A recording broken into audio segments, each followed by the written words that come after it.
তারা কি ডিসিশন নেয় দেখবো RSS-এর কার্যকর্তা আছে, তারা আছে, প্রশাসনের তরফ থেকে কেউ আছে, প্রশাসনের থেকে আইসে একজন অফিসার আইয়া সব কিছু জানাইছে। এবং আমাদের ফায়ার ব্রিগেডের গাড়ি এসে 1.5 ঘন্টা পরে ফায়ার ব্রিগেডে ফোন করতে করতে আয় নাই, থানাতে ফোন করতে এক মহিলা আসলো, ডিউটি অফিসার থানার মহিলা মোবাইল রিসিভ করে নেই।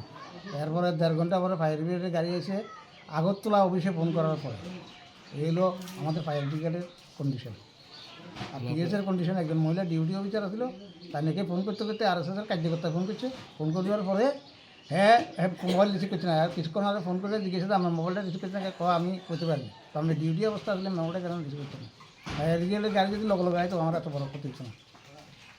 শান্তিনগর ফায়ার সার্ভিস, হ্যাঁ ফায়ার সার্ভিস 1.5 ঘন্টা পরে আছে। এটা যে কোনো চক্রমূলক করা হয়েছে দুষ্কৃতিকারী। ফার্ম আজকের থেকে 3 বছর আগে তারা ফার্ম বন্ধ করে দিয়ে গেছে, না হলে কইছে যে কোনো প্রকারে যে কোনো ছায়া লইব, যে কোনো প্রকারে দেখতে লইব, ছায়া লইব। এলাকাবাসীর তরফ থেকে হয়েছে, এলাকাবাসী তো GM-এ 2বার দরখাস্ত দেওয়া হয়েছে, ফার্ম তো বন্ধ করতে পারছে না,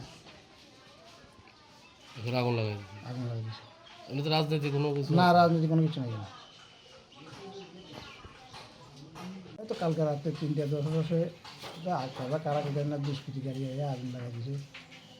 পুরো বর্ষি চললে ছাই হয়ে গেছে, মুরগ গেছে, বেশি মুরগ 50টার উপরে, পুরো তো 15 লাখ টাকার উপরে নষ্ট হয়েছে, ক্ষয়ক্ষতি হয়েছে।